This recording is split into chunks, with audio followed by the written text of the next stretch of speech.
আর এই সাইডটা দেখতে পাচ্ছ, এটা হচ্ছে বাচ্চারা যারা মারা যায় তাদেরকে সমাধিস্থ করা হয়। এই যে তেঁতুল গাছ, তার দিন কেউ যদি আসে তখন বুঝতে পারবে এই জায়গাটা কতটা ভয়ঙ্কর। চলে এসেছি রাজারহাট হাজরাতোলা মহাশ্মশানে।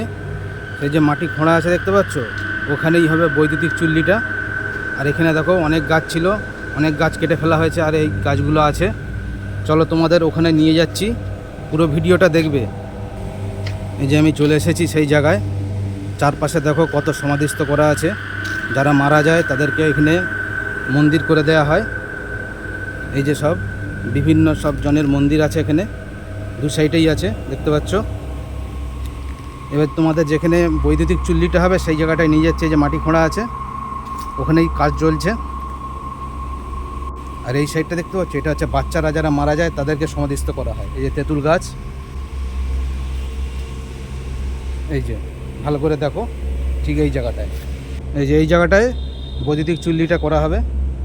ওই সাইডে পুকুর আছে, পুকুরটা তোমাদেরকে দেখাচ্ছি, পুরো ভিডিওটা দেখবে। আমি যাচ্ছি পুকুরের ওইদিকেই।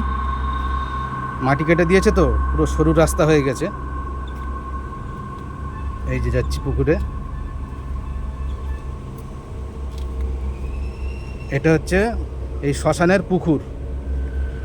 এই পরিবেশটা দেখো কত সুন্দর, শুনশান লাগছে না, ফাঁকা জায়গা একদম। অমাবস্যার দিন কেউ যদি আসে তখন বুঝতে পারবে এই জায়গাটা কতটা ভয়ঙ্কর হয়ে ওঠে। এই যে পুকুরে মনে একটা ঠাকুরে ফেলা হয়েছে।